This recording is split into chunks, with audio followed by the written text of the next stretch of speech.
Welcome to Inside the Nest. I'm Brandon Morazzo. Just a few days out after an electrifying overtime win down in Rowan University, the Montclair State men's basketball team is back at the Panzer Athletic Center as the number 3 seed taking on the number 6 seed NJCU in front of an electrifying Panzer Athletic Center crowd.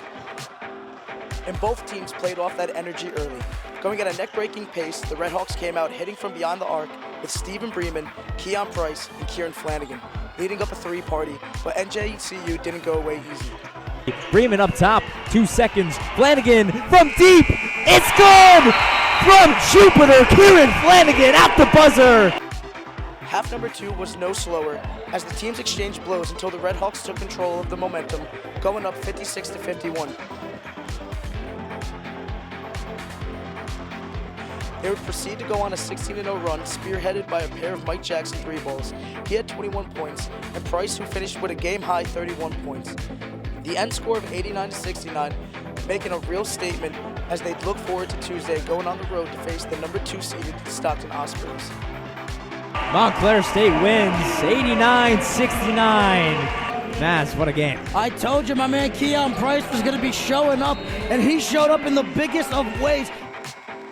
Let's send it over to Campbell Donovan and Anthony Cafone for their take on it. Thank you, Mads. Campbell, what a second half from the Redhawks today. They just dominated NJCU from start to finish in that second half. Big second half for the Redhawks. Big day for Keon Price. Big day for Steve Bremen. And the Redhawks get a day with destiny with the Stockton Ospreys on Tuesday. Listen, Stockton's the only team that swept Montclair State the entire regular season. This is the time. It's hard to be a team 3 times in this season. I think the Redhawks have a good chance in that one. Absolutely. And we heard from Coach Potts as well after the game, as well as Keon Price.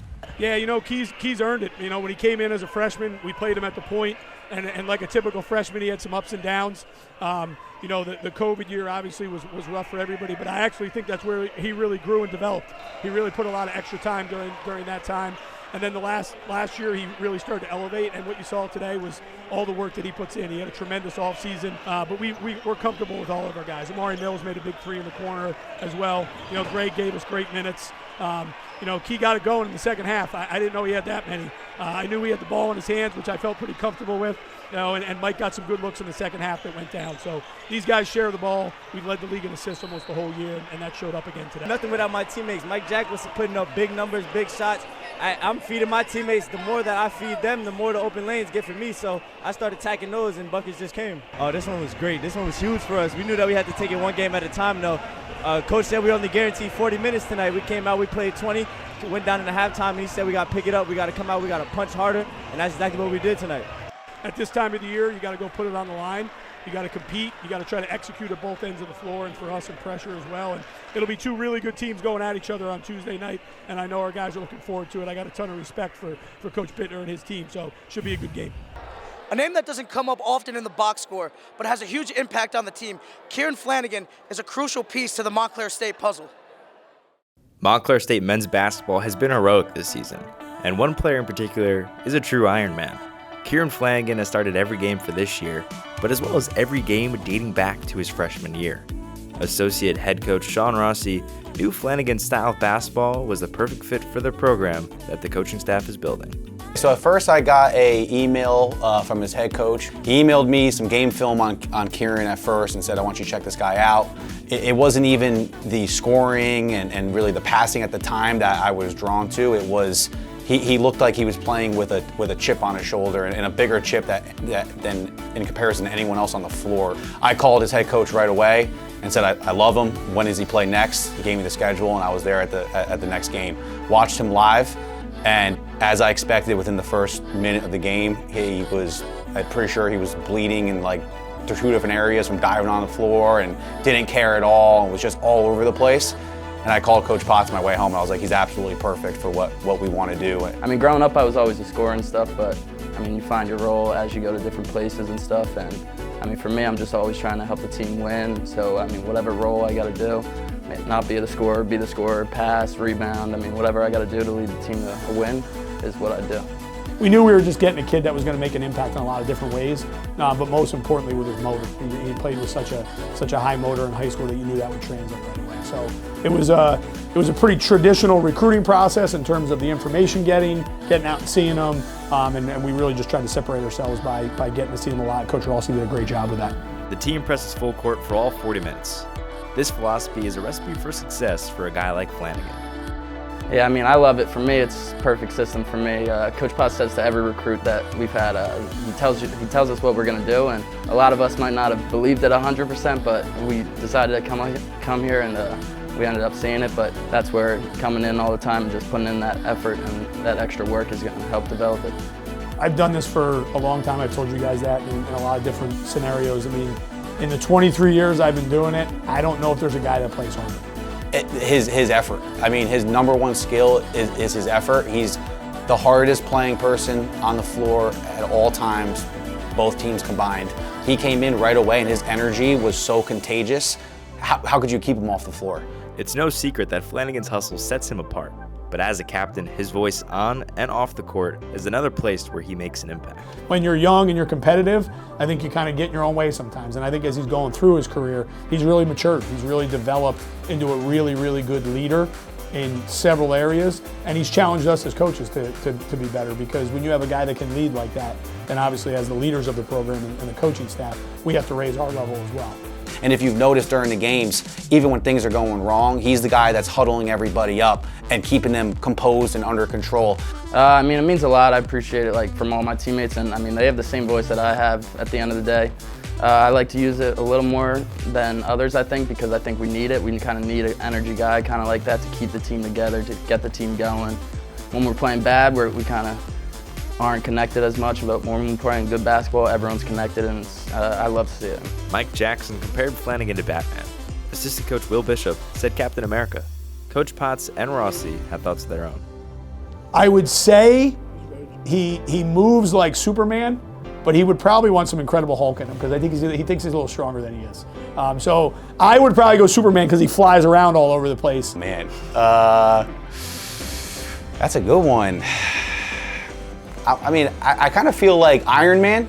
I don't know if that's a good one or not, but Iron Man, he's a warrior himself, but he's also a funny dude, and I feel like Kieran, when he needs to be serious, he's serious, but when he needs to be funny, he's a funny guy. So we'll go with Iron Man. Flanagan cannot fly, but with the mentality he brings every day, the sky is the limit for Kieran and the Redhawks. I mean, I don't know, I just don't want to, at the end, when it's all said and done, I don't want to be able to regret anything and look back and be like, oh, I should have gave more here, or why didn't I play like this, or why didn't I do this or that? So I just want to have no regrets, so I kind of just try to leave it all out there every time I step foot on the floor. And that's for anything in life. I mean, anything I want to do, I want to do it to the best of my ability. And I'm always going to put forth the most effort. There's one women's basketball player that needs no introduction. The NJAC fears her, and Montclair State loves her.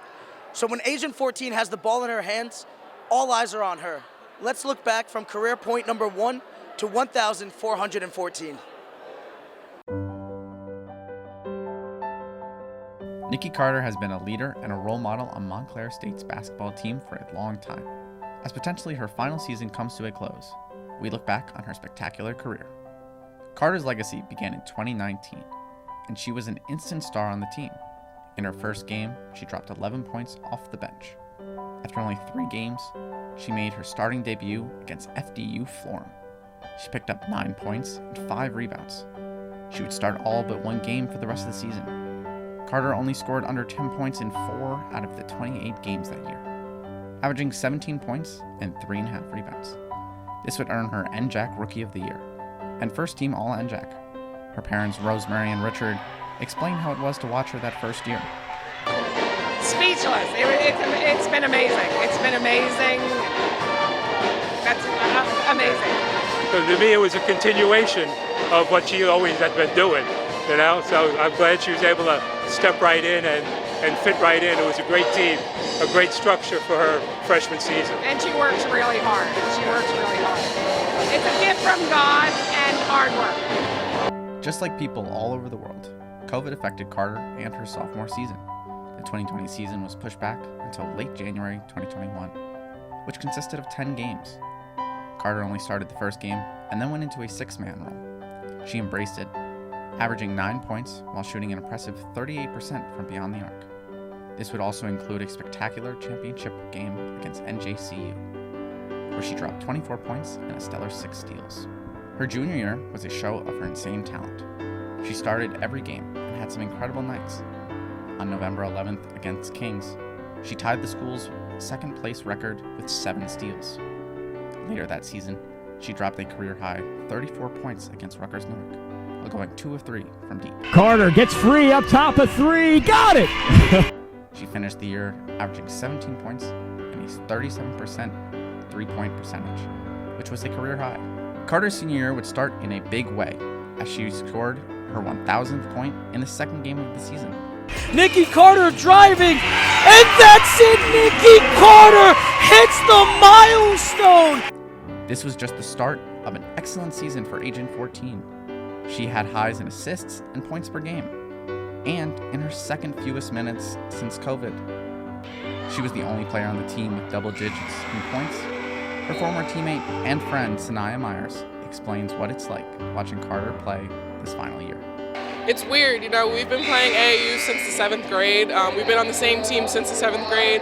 We started here together, so just to see her finish, it's both rewarding. I'm so proud of her, and it's a little sad, just kind of like an end of an era, but she's had a great season. I've loved watching her as both a basketball player and a woman, so it's just been amazing, really. Carter meant a lot to this Montclair team. She ranks 10th all-time in points, and has always been a threat all over the court. After potentially her final game at home, she reflects on what Montclair meant to her. It's crazy, time really flew. I said that before, I have celebrated everyone else's senior night. It's really weird that it's mine now. I feel like the lessons I've learned here, I'm gonna take with me for the rest of my life. Everything here is so much bigger than basketball. So, I'm really gonna take this with me. As with many seniors, the possibility of a 5th year is always a discussion. And Carter would love to get another chance at the elusive NJAC title before she leaves. Only time will decide that. But for now, we thank Nickie for her incredible time here as a Red Hawk and hope to see her again.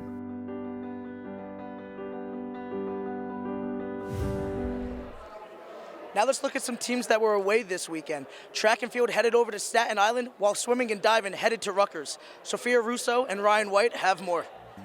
It was a record-breaking weekend in Piscataway for the men and women's swimming and diving teams. The 4-day event ended with the women's team finishing 4th and men 6th.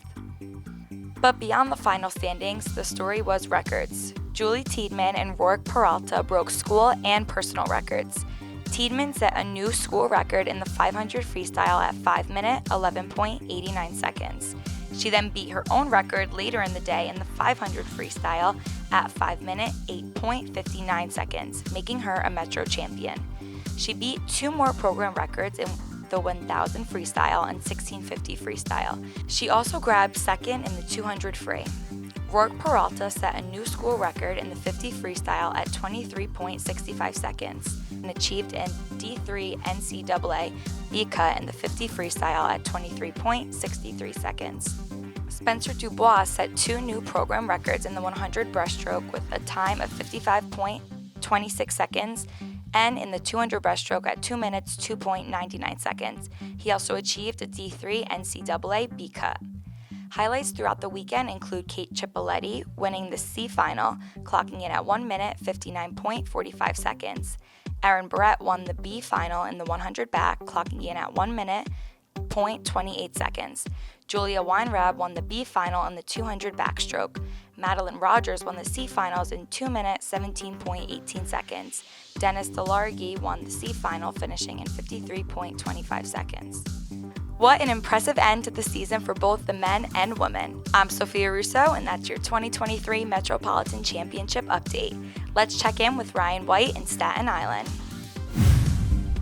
I am here at the Ocean Breeze Athletic Complex, and the Montclair State indoor track team will be looking to build off of last season's success. Last year, the Redhawks saw 4 men take home all-conference honors, and joining them was the women's 4x2. With that being said, let's check in and see how they did this time around. John Griffith has now climbed all the way up to 6th in the nation among shot putters behind his season-high throw of 16.59 meters.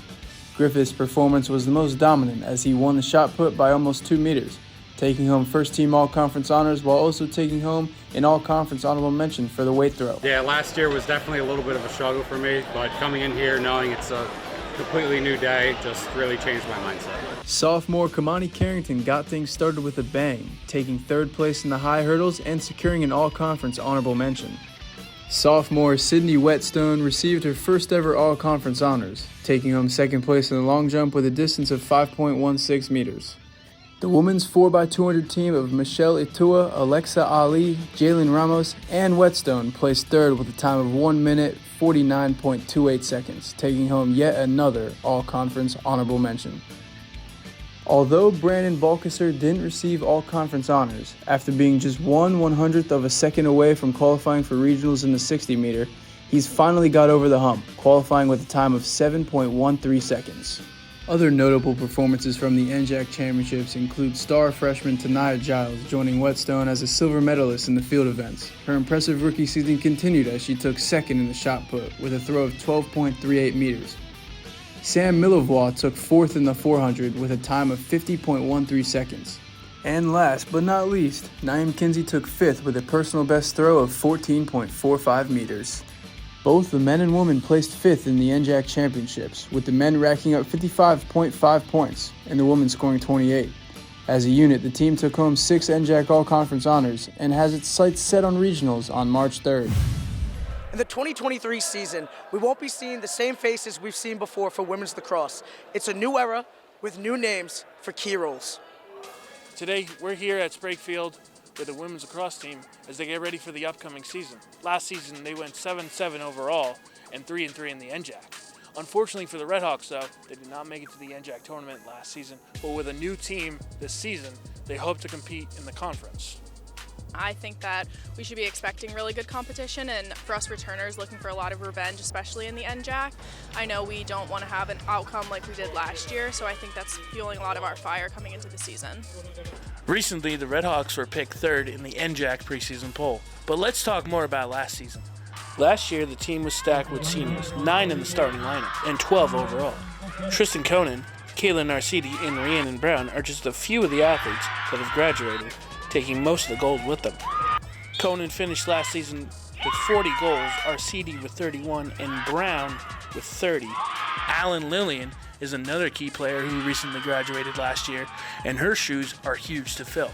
She finished last season with 132 saves, was first team All-NJAC, NJAC Goalkeeper of the Year, and was third team IWLCA All-American. Losing a phenomenal goalkeeper like Alan Lillian is definitely a tough situation to adapt to, but Coach Parsaluzzi recruited 3 new faces to guard the net. Joey Grotkoff, Olivia Taransky, and Leah Hagwald are the 3 new goalkeepers for the Redhawks. There are a lot of opportunities to fill for the role left behind Lillian. But with a new wave of freshmen coming in, Coach Parsaluzzi believes she has all the missing pieces to the puzzle. We're excited about the freshmen, especially how they're stepping up in practice right now. So it's basically anybody's game, and that's pretty much with the team itself. Anybody could step into these positions because we only have Chelsea Stack and Zazie who came back that were starters. So a lot of potential out there. The new recruitments, they're very exciting to play. They're very coachable. They bring really, really high energy. Huge competitive that we should have, I guess, brought more last season. And anyone in a new place, or on a new team rather, may feel pressure to perform, and that can be nerve-wracking sometimes, causing them to play cautiously. But however, for Coach Parsaluzzi, she thinks otherwise.